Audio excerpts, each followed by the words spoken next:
romantic evening tonight with Kim. And I just appreciate you taking this time to talk with me. You know you're the only one I can talk to about the problem with Margot and Tom. Well, I'm worried, too. I know their careers have caused them problems the past few months, but I thought they'd worked all of that out. I just feel so helpless about the whole thing. What could have happened to make Margot run away? Excuse me, Dr. Hughes. Hi, how's Heather? Kevin, nothing really new. She was still in a coma when I left the hospital a few minutes ago. Kevin, dear, I want you to know that I have never thought you had anything to do with any of this. Thank you, Miss McCall. Thank you. I just feel so frightened when I think the person who attacked Heather is still lurking around somewhere. Well, let's just hope that she regains consciousness and can identify who attacked her. Yeah, I'm going to try to see her later on. Would you call me? I sure will. I sure will. Enjoy. Thank you. Would you?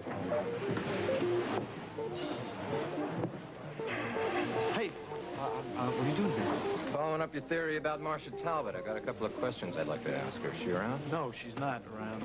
Any idea where she is? Well, since you gave her permission to leave town, I wouldn't be surprised if she was on her way to Houston.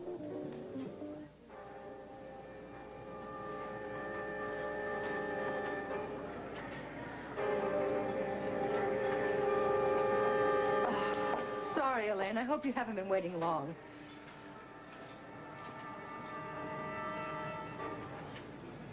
What's wrong? Suppose you tell me. What?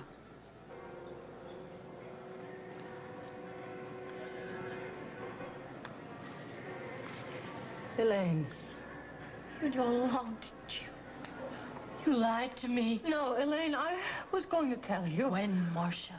Once we got back to Texas, you told me that Henry was in London. You said that you spoke to him this morning on the phone, according to this article. He's been dead for 3 weeks. I'm sorry, Elaine. I didn't know how to break it to you. You told me that you were going to take that picture and give it to your friend on the police force. Why? Why did you deliberately lie to me? You arrived so suddenly I wasn't prepared. Who could have done this to Henry? He didn't have an enemy in the world. It was an accident. Flight 63 Hit and run. Now boarding at gate 5. Please have your tickets ready for boarding. We must hurry, Elaine. That's our flight. No, I'm not going with you, not now. I'm going to stay here until I find out what really happened to Henry. You go to Houston if you want to. I'm going to the Oakdale police.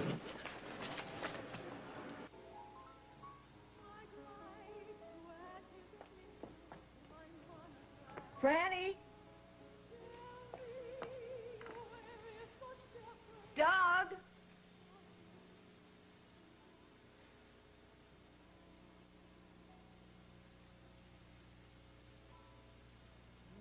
Somebody I'm longing to see. I hope that he turns out to be someone who watch over me.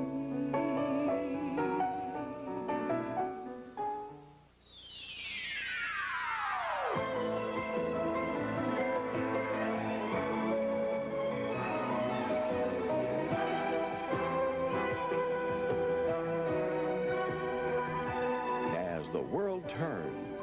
This portion brought to you today by Crest, the makers of new tartar control Crest in the silver box, and by Jif Peanut Butter. For a fresh peanutty taste, choosy mothers choose Jif.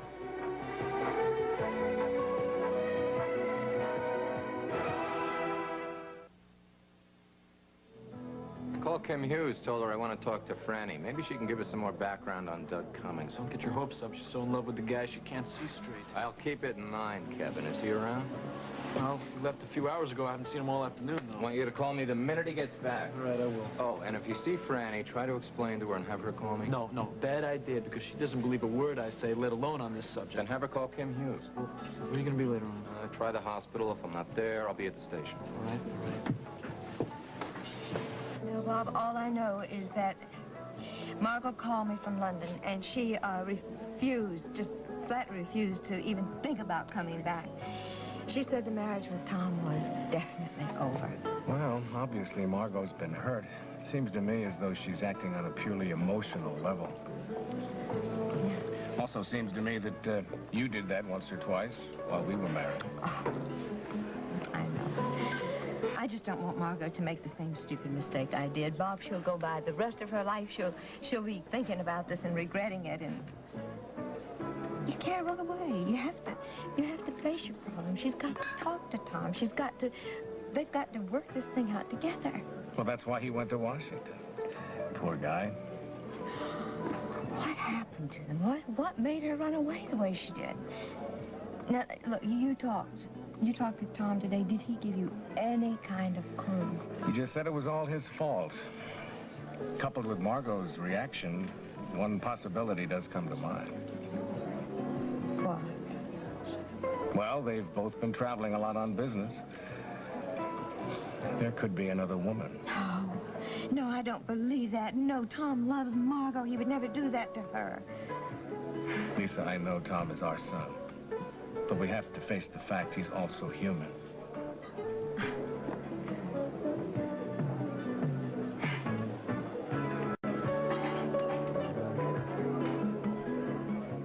Elaine, listen to me. Try to understand. You can't go to the police. What are you hiding, Marsh? Nothing. If you knew how many times I tried to tell you, but I couldn't. Well, why didn't you go to the police right away? I mean, you could have identified Henry. I had to think of Douglas. What?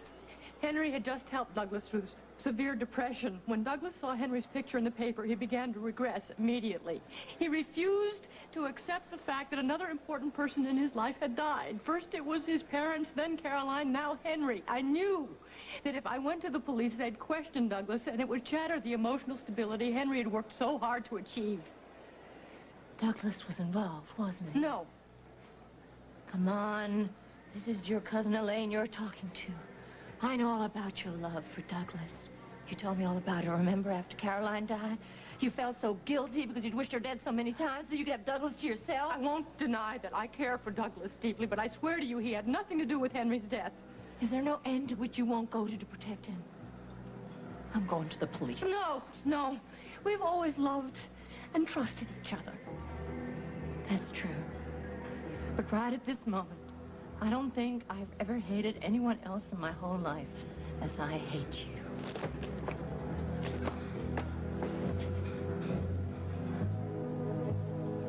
Douglas. Somebody I'm longing to see. I hope that he turns out to be someone who adore me.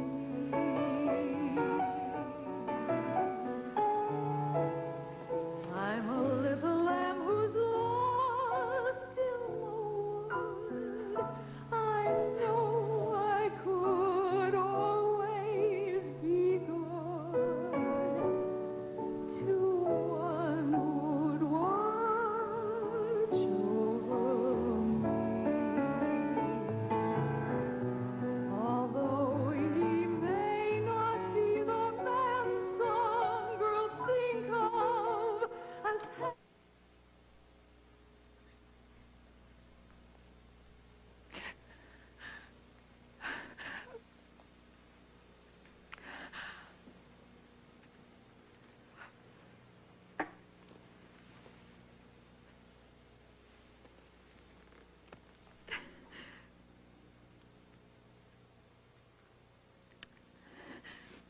fond wishes, always, to my little lost lamb, Kimberly Sullivan.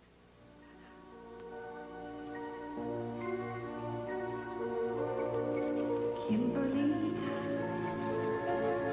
Sullivan.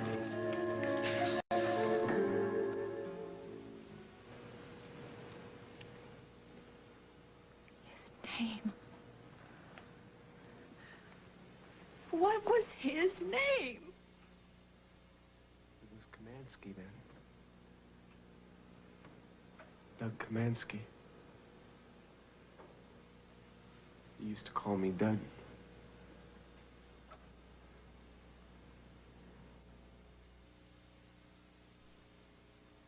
Doug Kamansky? Yeah. I was 15. I was bussing tables at the Deja Vu nightclub. In Houston. And I would talk to you every chance that I got. And you listened to all my problems. And you give me advice. You used to talk to me about the girl that you were in love... Her parents wouldn't let you see her? Caroline. Oh, my God, Douglas, that was over 15 years ago. To me, it was yesterday. I would talk to you about my feelings for Caroline and how I resented her parents. Well, you were the only person left in the world that I could talk to. I remember. You had just lost your mother. You were so... Oh, I was so concerned for you. I've never forgotten him. After you left Deja Vu, my life changed, but I kept every memory, every clipping, every photograph, the piece from your feather boa, the apricot rose. No, I can't believe it. All of this time, you're the one who's been sending me all of those gifts. Yes, tokens of my love for you. Hints that I was back. I was waiting for the perfect time to let you know that it was me. I know that you were worried by all of this, and I'm sorry. But now you know. And I don't have to keep my feelings for you a secret. 1 second longer. Hello? Hi. You excuse me, too? I have to make a phone call. Of course. Well, hi. I'm surprised to see you without Shannon on your arm. Well, she's at the Corbin House with Harriet planning their next big fundraising event. She'll join us later. She allowed me to borrow Brian just for a little while for before dinner drinks so we could discuss some very special promotional events. Oh, really? Like what, Barbara? Well, Valentine's Day is coming up, and I think I should take full advantage of it, and Brian has agreed to give my full-page ad very special placement in the article. Even though she's taking out the very same ad in Lucinda's paper. Yes, I owe you one for that. Watch out, I might take you up on it. Oh, what kind of ad? Well, I think that my most romantic Simply Barbara designs demand a little extra attention, and Brian's been very inspirational with some ideas. I'm going to talk to Douglas as well about doing a fashion show on Valentine's Day. Wait. Why didn't you talk to me about this first, Barbara? I mean, this is the same thing you did when we had the fashion show on the cruise line. You just simply canceled it without telling me about it. Don't tell me you're still upset about that, Lisa. No, please, excuse me. No, I'm not. I'm upset about Tom and Margot, and I just can't think about anything else. Forgive me. Where's Shannon? Hi. Oh, look at you. You look smashing, my dear. Thank you, Lisa. Harriet. I'm so glad you decided to join us. Well, I hope you don't mind. I brought Harriet along. No, you're welcome anytime, Harriet. Why don't I have the maitre d' get us a table for four? All right. That's a great idea. Excuse me for a second. I have a little business to attend to. Kevin. Yes. Kevin, do you know where Doug is? Is he busy? Well, he left a few hours ago. I haven't seen him since. Well, could you find him for me and tell him that I really need to talk to him? All right.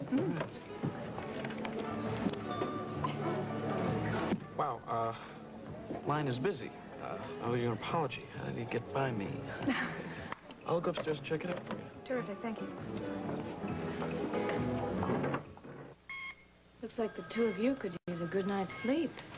Well, that's not going to happen until I'm sure my child is out of danger. Okay, Lila, you can take off now. Oh, thank you. I've got to make some rouse. Listen, if she starts to speak again, page me immediately. Okay, Doctor. Lila, do you think... Lila, how's Heather? Well, I'm afraid it's about the same. Would it be all right if I saw her, Dr. Hessler? Sure. Go on in and talk to her. See if you can get her to respond. Okay, I will. Boy, I don't know what to worry about more. Heather or Sierra running away. Craig going to Montega. Well, that's one thing you don't have to worry about. What? Craig's not going to Montega. Well, you see, Bob Hughes was at a medical convention in San Francisco. And when he was at the San Francisco airport, he saw Sierra. You're kidding. No. And so I caught Craig just in the nick of time, and he took the next flight back to Oakdale, and he and Lucinda are taking her jet to San Francisco this afternoon. Oh, so Sierra went to see Tonio. Looks that way. Hi. Hi. Hi. I'm sorry I'm late. You know, things come up Yeah, at the sorry. site. Hi, how's Heather? No change. Well, look, I have to take my dinner break now, so I'll see you later. Okay, well, if you hear anything from Craig, please let me know. All right, I will. Your support means a great deal to Craig. Well, I want to see him get the happiness that he deserves. Come on, Heather. Tell me what you're trying to say. Warn Kim. Warn Kim? I'll get Dr. Warn Kim about what? Mr. Cummings! Mr. Cummings, you there? Barbara Ryan would like to speak to you. My mom is dead. See, and Caroline's parents are trying everything they can to keep me away from her. They've sent her to boarding school. See, I am completely alone. And then suddenly, there you were in my life like some kind of a miracle. Listen to me. Kimberly Sullivan was there, listening to me. I don't think there was a single time in my life when I needed to talk to you. I was just trying to help you. You cared about me. You loved me like no one. It's just that you were so lost. That's why you wrote that in that picture about my being your little lost lamb, right? I can't tell you how that made me feel. Honey, that was 15 years ago. You told me, though, that if I believed in something, that I could make it happen. And you were right. I mean, first with Caroline, and then here you are. You're back in my life again, just as I believed you would be. I'm never going to let you go again.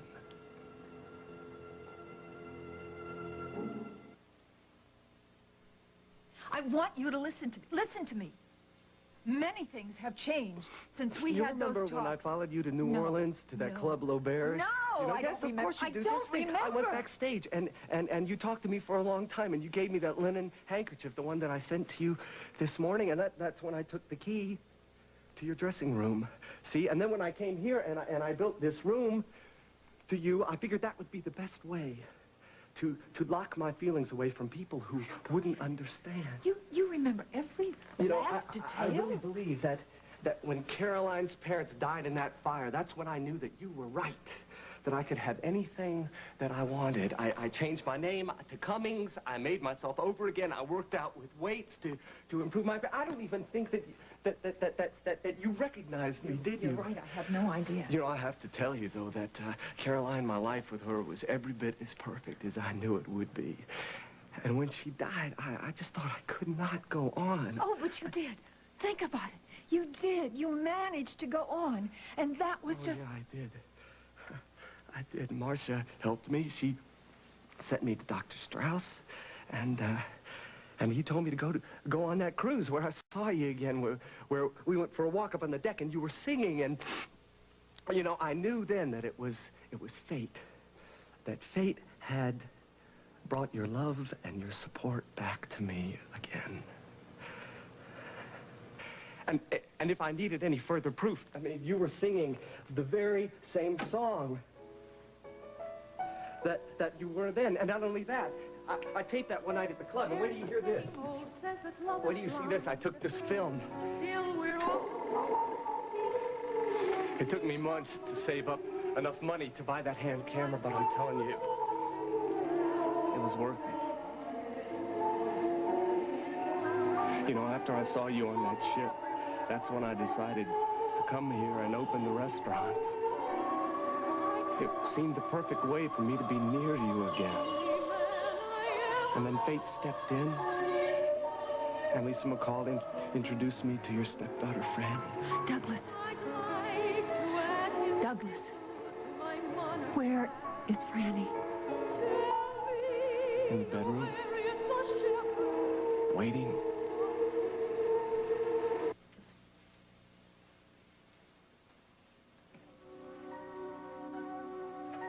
I built this room to keep my memories of her alive, to keep my feelings alive, until I could let her know. It's all gonna work out, you know, just the way I planned it. We're gonna go to Acapulco. We are. And Kim and Bob, they're going to join us there.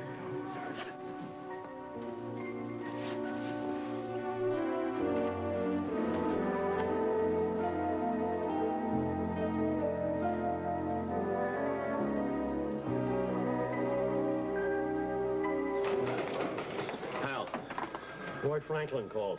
It seems a Dalton girl is coming out of that coma. Get over to the hospital right away. Right. Excuse me, I don't remember your name, but I met you at my cousin's house. Her name I'm is... sorry. I'm really in a hurry. Well, please, can you just point me to whoever's in charge here? Over there, McCloskey.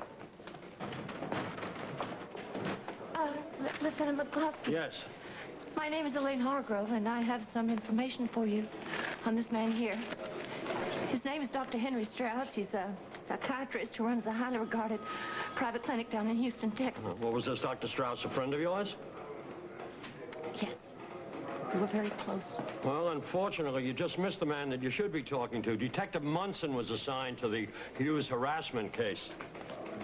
Harassment case? Yes, an Oakdale woman had been receiving these strange gifts and phone calls from a so-called secret admirer.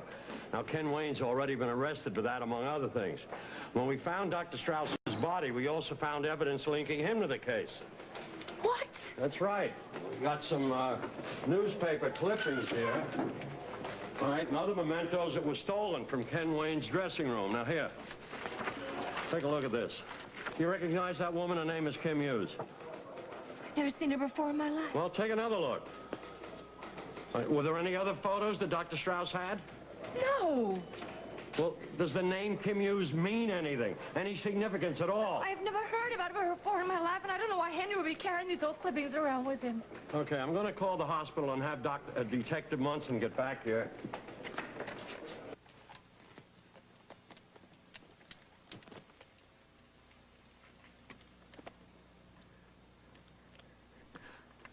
Got it. Dead.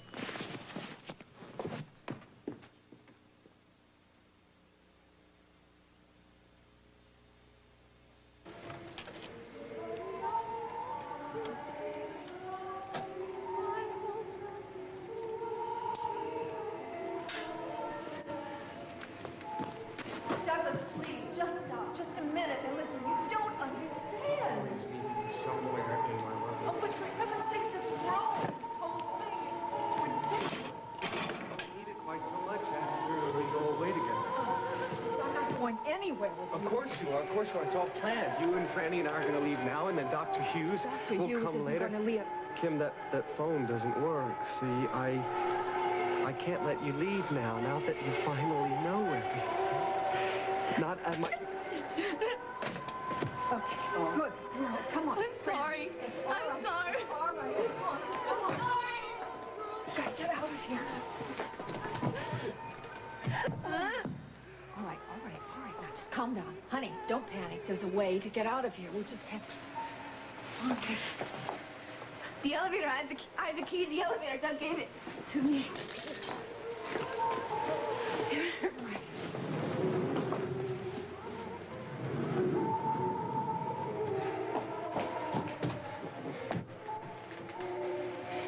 I was right to come back here.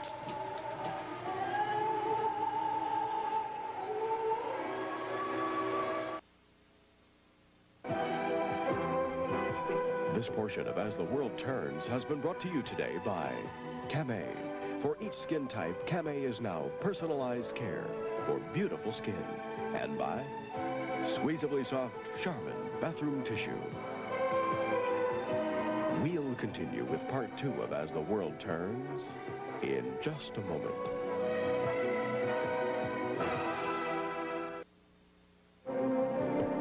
And now part 2 of As the World Turns.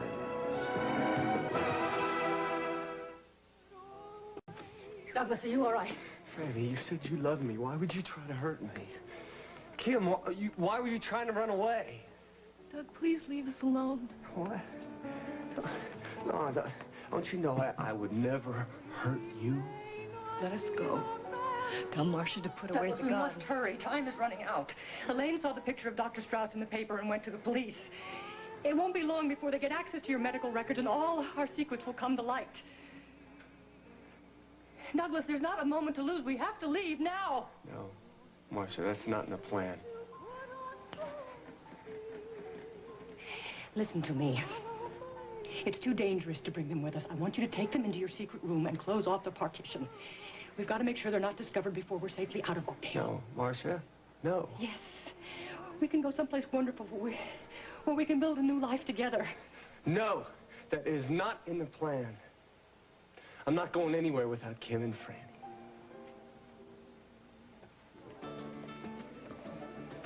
I don't understand it. Kim's not answering, and she was expecting me at 7:30. Well, it is 20 of 8. Maybe she's in the shower. I should really be heading home. Finish your drink. I'm sure Kim would just love to have a little extra time to get things ready. Any luck finding Doug? Well, actually, I went up to his apartment, and he wasn't there. Well, that's rather strange. I thought you said he was. Said the line was busy. Still is. Still is. That is strange. Yeah, I reported it to the operator, and they said it was just out of order. Oh, well, would you let me know when you find him? I certainly will. Great, thanks. I appreciate it. Okay.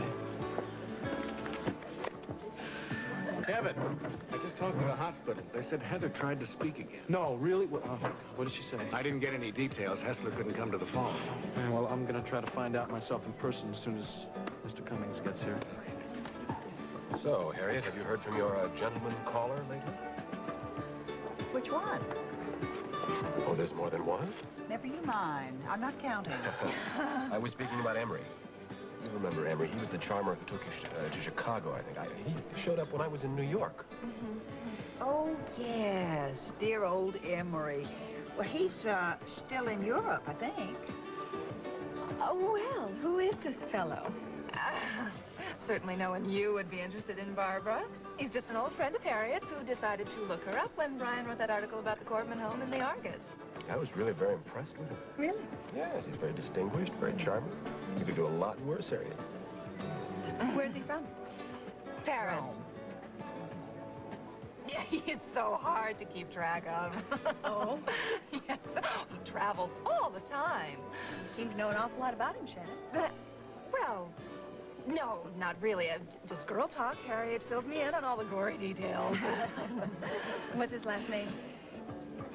Miller. It's such a terrible time remembering names.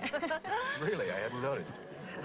Well, Emery, Miller, Emery, Marshall, whatever his name is, the next time he's in town, we must all have dinner together.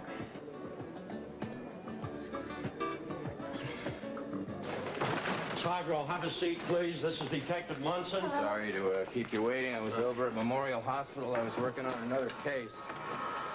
I understand. All right, Miss Hargrove seems to think the two of you met before. Yes. Well, now that I'm standing still, you do look kind of familiar. Oh, wait, didn't I meet you over at Marcia Talbot's apartment? Yes, she's my cousin. Oh, well, then maybe you can tell me something. You know she flew back to Houston?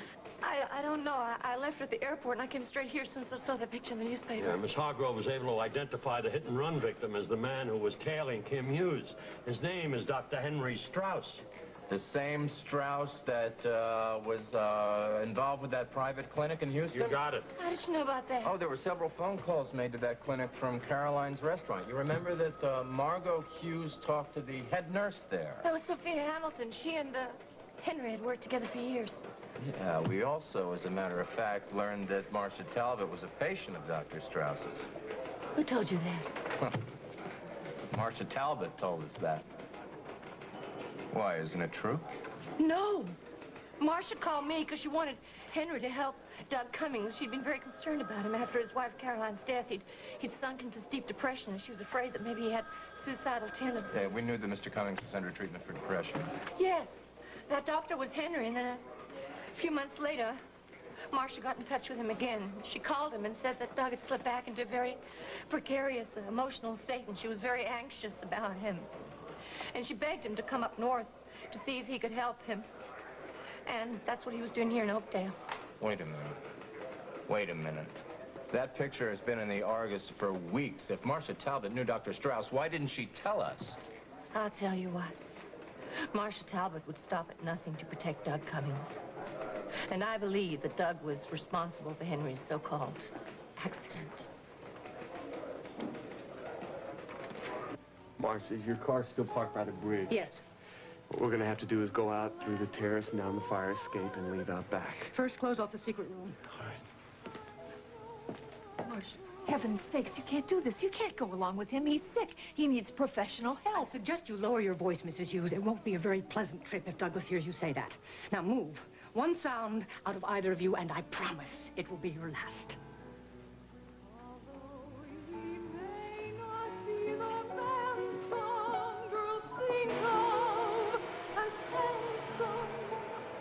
To my heart he carries the key.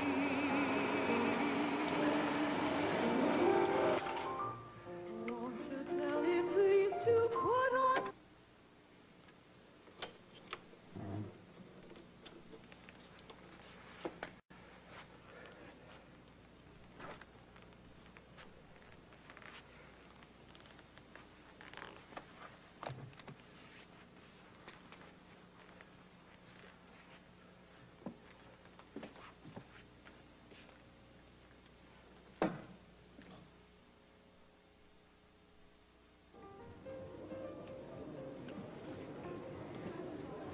Barbara. Well, hi. I thought you left with Bob. We're going in a minute. I want to talk with you privately. Oh, I knew it. You are angry with me about going ahead with my Simply Barbara plans without consulting. No, this has nothing to do with business. Well, then what is it? It's Tom and Margot. Oh, Lisa, don't you think you should let them work out their problems for themselves? I am Tom's mother. I know that. What does this have to do with me? All day, I have been just racking my brain trying to figure out what in the world could possibly have happened to make Margot just run off to London the way she did. And finally tonight, Bob had the guts to say what I have not wanted to even think about in my mind. He thinks that perhaps there's another woman involved. Barbara, I know you and Tom at one time were very much in love. Yes, Lisa. That was a very long time ago. All right. Now, you have been seeing a lot of each other lately. And you've had your business meetings, the breakfast meetings, the dinner meetings, and the trips to New York. He is my attorney. Lisa, what are you getting at? Did anything happen between you and Tom on this last trip in New York? I can't believe that you're asking me that. I really can't believe that you're asking me that. I'm sorry, Barbara, but please, just tell me nothing happened, all right? I did not sleep with your son, Lisa. Thank you. Thank you. I'm so sorry I had to ask you that. I have far too much respect for both Tom and Margot, and far too much respect for myself to get involved with a happily married man. Barbara, please Lisa, forgive me. I'm so you sorry. of all people. I know, but you must realize that I've just been so distraught over the whole thing. I'm obviously just grabbing at straws right now. I'm very concerned about Tom and Margot, too. They are some of my dearest friends. Oh, Barbara, I thought that their marriage was so perfect. Look, obviously they have problems. But please, rest assured that their problems have nothing to do with me. Good evening, ladies. Oh, hi. I'm leaving now. Good night. Good night, Lisa. Bye, Lisa. Well, Shannon, I'm so glad that you and Harriet could join me and Brian for dinner.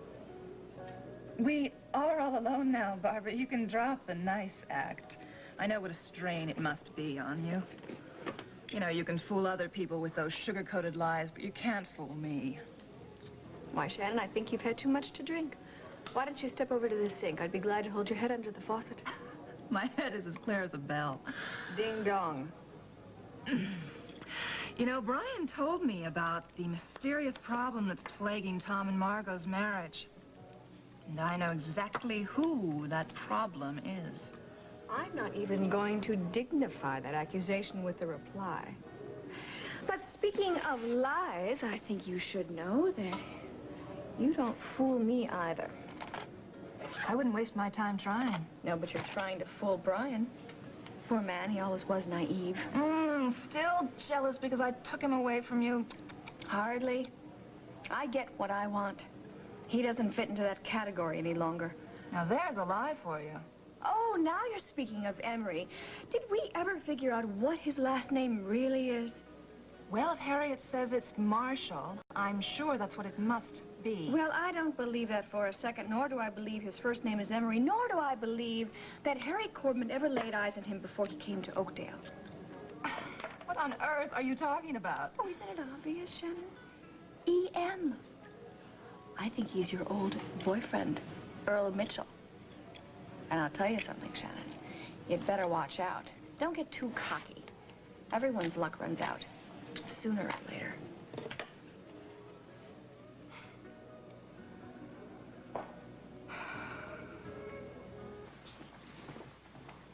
Oh, Steve!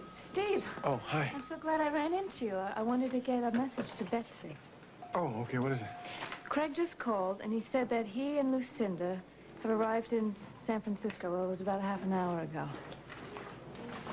Well, I know how much Betsy was upset about all this. Oh, okay, fine. I'll let her know. And Craig said that he promised me that he would call me as soon as he heard any news about Sierra.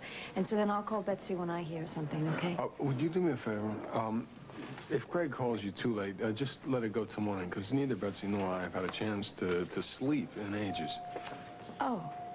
Well, I just thought that Betsy and Sierra are so close, she'd want to know. Oh, sure, no, they are. It's just I'm sure that it'll keep till morning. Okay. Look, believe me, nobody wants Craig to find Sierra more than I do. I mean, and for them to work out the problems, and I'm hoping that there'll be that wedding on Valentine's Day, just as planned. Good. Good night. Yeah, good night. Come on, Heather. It's Roy. Come on, baby, you can do it. Tell me what you're trying to say. Dr. Hessler. Her fingers move. I felt her squeeze my hand. Good. Keep talking to her. Heather, I know you can hear me now. I love you, baby. And I'm trying to find out who it was who attacked you. Tell me. No. Make yourselves comfortable. Please sit down. I'm sorry about the gun, but it's a necessary precaution until we're safely off the ground. Listen, you don't think you're going to be able to kidnap us and get away with it? I suggest you listen very carefully if you value your lives. Why should we listen to you? Because I'm all you have right now. Now listen. You have to go along with everything Douglas asks you to do. His mental state is very precarious at the moment, and it will be extremely dangerous to antagonize him. Do I make myself clear? Yes. Good. Now, the first opportunity I get, I'll see that you're released, unharmed, but I can't do that unless you cooperate. Marcia, you can't go along with this. Doug's sick. He needs help. I'm the only one who can help him now. You aren't helping him.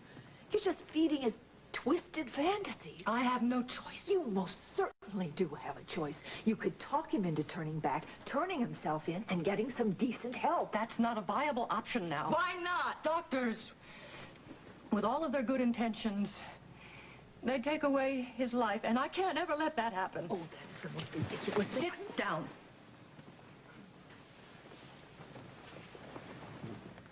That is ridiculous.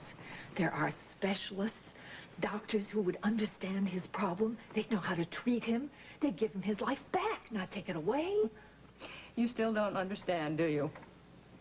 Douglas will go to any lengths to protect his plans for you. That's why he killed Marie Kovac and Cal Randolph. Nothing on heaven or earth could stop him now.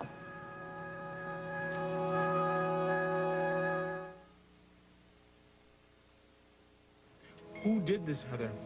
Tell me, who was there when you answered the door?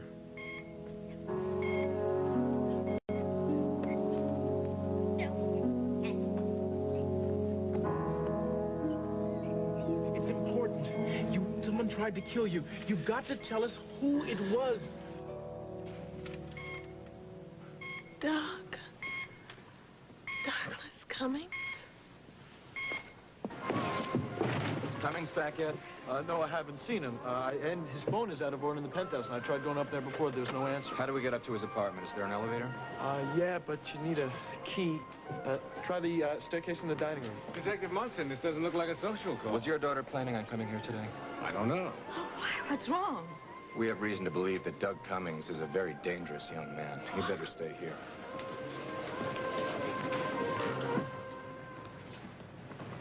Doug killed Marie and Cal. Yes. Why? Because of you and his dream for Kim. Franny, don't you remember how many times I tried to discourage your continued involvement with Douglas? No, I thought you... You thought I was jealous. You were. Oh, Franny, if only you'd hated me less and trusted me more. Why didn't you tell her the truth? I warned her time and time again, but I even tried to help her patch things up with Kevin, but she foolishly chose to ignore all of my advice. But you didn't tell her this. Fasten your seatbelts, ladies. Our flight plan is filed, we're cleared, and ready for takeoff. The sooner we get out of here, the better. I apologize for the suddenness of our departure, but I promise I'm going to do everything I can to make your flight comfortable. There's no reason to be afraid. Not a reason in the world, not now. You'll see everything's going to work out perfectly. For all of us.